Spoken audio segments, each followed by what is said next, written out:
एक छोटे से गांव के किनारे मिट्टी और फूस से बना एक छोटा सा घर था। उस घर में रामू नाम का एक गरीब किसान अपनी पत्नी सीता के साथ रहता था। रामू के पास अपनी जमीन नहीं थी।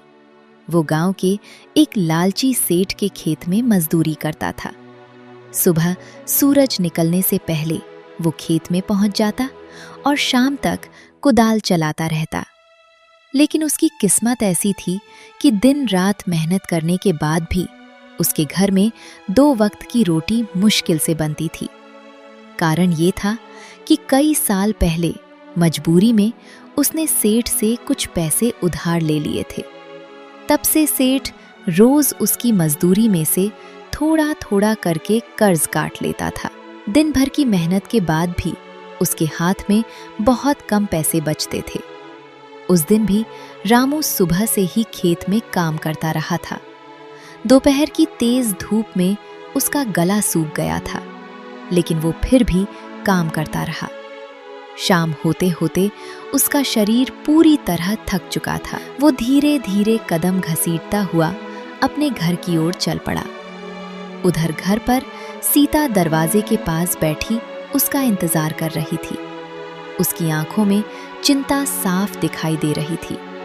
जैसे ही रामू घर के अंदर आया, सीता तुरंत उठकर उसके पास आ गई। आ गए तुम? आज बहुत देर हो गई। मैं कब से दरवाजे पर बैठी तुम्हारा इंतजार कर रही थी। बताओ, आज सेठ ने कितनी मजदूरी दी? कुछ अनाज लाए हो क्या? रामू ने थका हुआ सा अपना गमछा उतारकर खाट पर फेंका और धीरे से बैठ गया।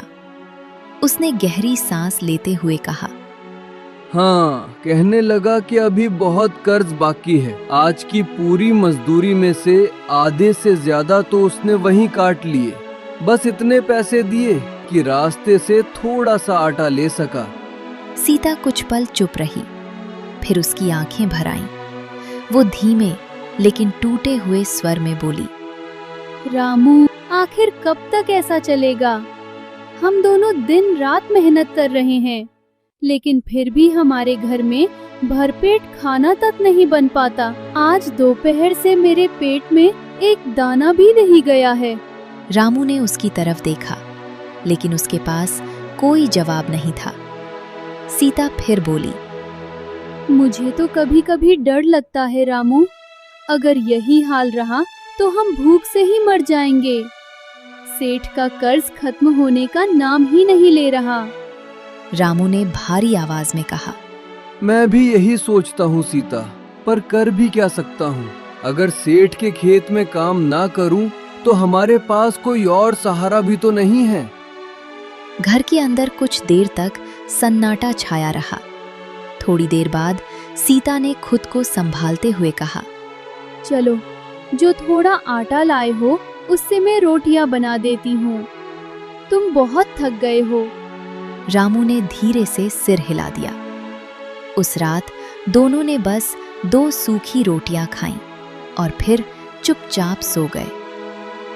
अगली सुबह जब सूरज निकला तो रामू फिर से उठकर काम पर जाने के लिए तैयार हो गया।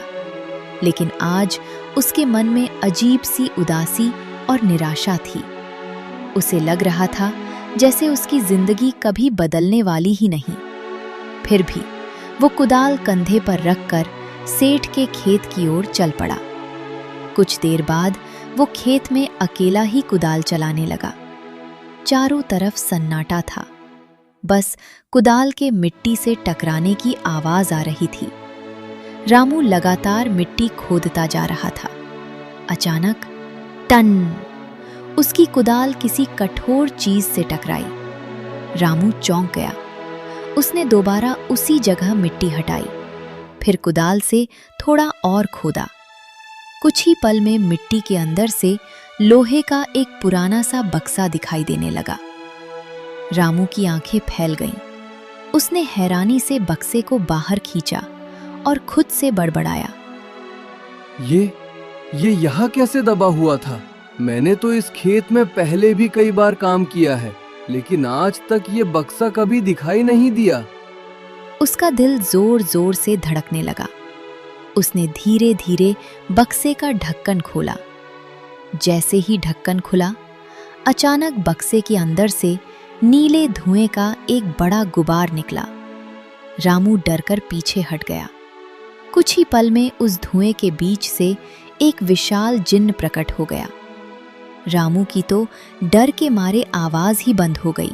डरो मत इंसान, मैं तुम्हें कोई नुकसान नहीं पहुंचाऊंगा। तुम कौन हो और इस बक्से के अंदर कैसे बंद थे? जिन्न हल्के से मुस्कुराया, फिर बोला, मैं कई 100 सालों से इस बक्से के अंदर कैद था। किसी ने मुझे जादू से इसमें बंद कर दिया था। आज तुम्हारी कुदाल की वजह से ये बक्सा खुला और मुझे आजादी मिल गई। रामू अभी भी हैरानी से उसे देख रहा था। जिन्न ने आगे कहा, तुमने मुझे आजाद किया है, इसलिए मैं तुम्हारा शुक्रगुजार हूँ। रामू धीरे से बोला, मैंने तो बस मिट्टी खोदी थी, मुझे तो पता भी नहीं था कि यहाँ कोई बक्सा दबा है। जिन्न हंस पड़ा। कभी कभी किस्मत इंसान को ऐसे मौके दे देती है जिनके बारे में उसने सपने में भी नहीं सोचा होता। फिर जिन्न ने अपना हाथ हवा में घुमाया। अचानक उसके हाथ में एक छोटी सी चमकती हुई अंगूठी आ गई।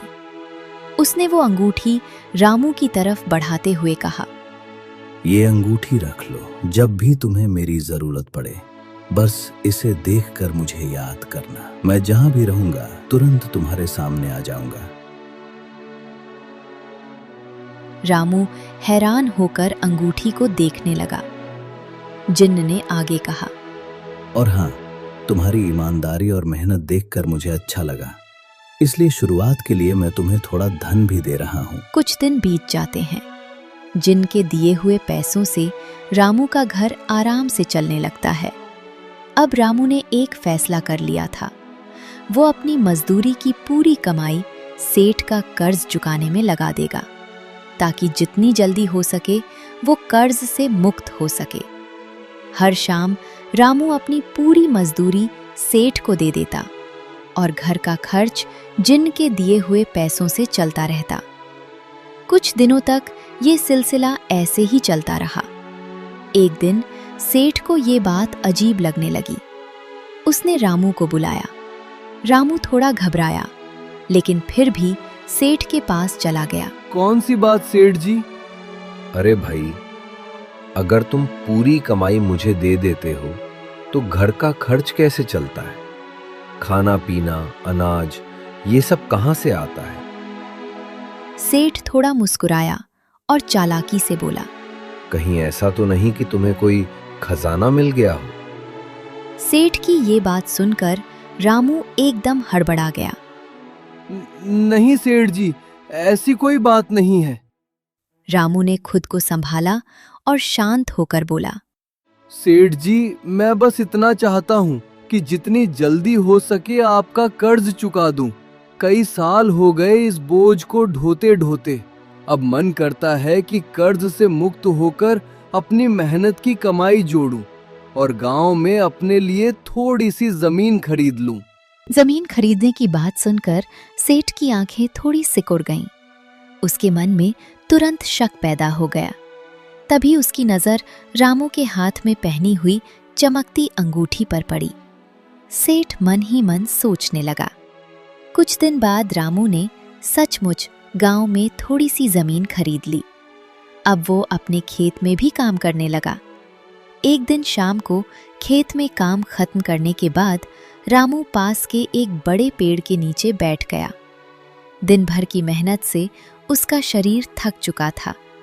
ठंडी हवा चल रही थी और कुछ ही देर में उसकी आंख लग गई।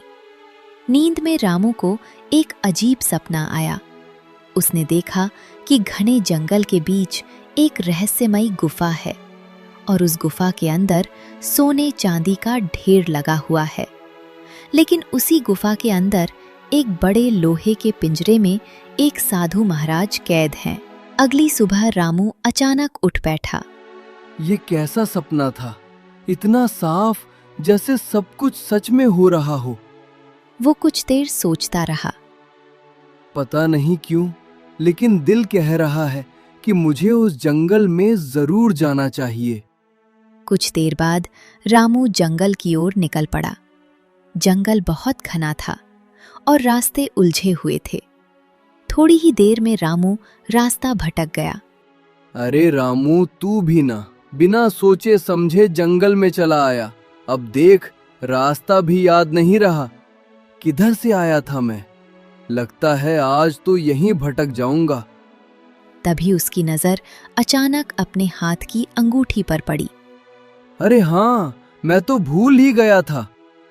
तभी उसकी नजर अचानक अपने हाथ की अंगूठी पर पड़ी। अगर तुम सच में मेरी मदद करना चाहते हो तो एक बार फिर सामने आ जाओ। अगले ही पल नीले धुएं का गुबार उठा और जिन प्रकट हो गया। लगता है आज फिर तुम्हें मेरी जरूरत पड़ गई रामू। हाँ जिन भाई, मुझे तुमसे एक अजीब बात बतानी है। कहो, क्या हुआ? कल रात मैंने एक सपना देखा। जंगल के अंदर एक गुफा थी जिसमें बहुत सारा सोना चांदी था और एक साधु महाराज पिंजरे में कैद थे। जिन ये सुनकर हल्के से हंस पड़ा। मैं जानता हूं तुम्हें कहाँ जाना है। मतलब वो सपना सच था? कभी कभी सपने भी इंसान को रास्ता दिखाते हैं। इतना कहते ही जिन्न ने अपनी उंगलियां चटकाईं। अगले ही पल पलक झपकते ही रामू खुद को एक बड़ी रहस्यमयी गुफा के दरवाजे के सामने खड़ा पाया। ये तो वही जगह है जो मैंने सपने में देखी थी। हाँ, यही वो गुफा है। तो चलो अंदर चल के हैं। नहीं रामू, मैं गुफा के अंदर नहीं जा सकता। क्यों? क्योंकि इस गुफा पर एक शक्तिशाली राक्षस का कब्जा है। मेरी शक्तियां गुफा के अंदर काम नहीं करेंगी। इतना कहकर जिन गायब हो गया। रामू ने हिम्मत जुटाई और धीरे धीरे गुफा के अंदर कदम रखा। गुफा के अंदर सचमुच सोने चांदी के ढेर लगे हुए थे, लेकिन थोड़ी दूर पर उसे लोहे का एक बड़ा पिंजरा दिखाई दिया। उस पिंजरे के अंदर एक बूढ़े साधु महाराज कैद थे। जैसे ही रामू पिंजरे के पास जाने लगा, साधु महाराज जोर से बोले, रुको बेटा, एक कदम भी आगे मत बढ़ाना। क्यों? तुम्हें दिखाई नहीं दे रहा? पिंजरे के सामने जो लाल रेखा बनी है, अगर तुमने उसे पार किया तो तुम भी हमेशा के लिए इसी पिंजरे में कैद हो जाओगे। ये सब कैसे हुआ महाराज? वह दुष्ट राक्षस मुझे छल से यहाँ ले आया। उसने मदद मांगने का नाटक किया और जैसे ही मैं पास आया, उसने जादू से मुझे इस पिंजरे में कैद कर दिया। तो आपको आजाद कैसे किया जा सकता है? वहां देखो, उस पत्थर के पास एक जादुई तलवार रखी है। अगर कोई उस तलवार को उठाकर राक्षस का सामना करे, तभी यह जादू टूट सकता है। रामू धीरे धीरे तलवार की ओर बढ़ा। जैसे ही उसने तलवार उठाई, अचानक पूरी गुफा में जोरदार आवाज गूंज उठी। कौन है जो मेरी गुफा में घुसने की हिम्मत कर रहा है? एक विशाल और भयानक राक्षस रामू के सामने प्रकट हो गया। अरे, एक साधारण इंसान, तुम्हें अपनी जान प्यारी नहीं है क्या, जो भटकते यहाँ मरने चला आया? मुझे डर जरूर लगता है, लेकिन किसी बेगुनाह को कैद में देखकर चुप रहना उससे भी बड़ा डर है। तुम जैसे इंसान मुझे चुनौती देंगे? मैं चुनौती नहीं दे रहा, बस गलत को रोकने आया हूँ। तो ठीक है, पहले तुम्हें खत्म करता हूँ, फिर उस साधु को। राक्षस ने जोर से रामू पर वार किया।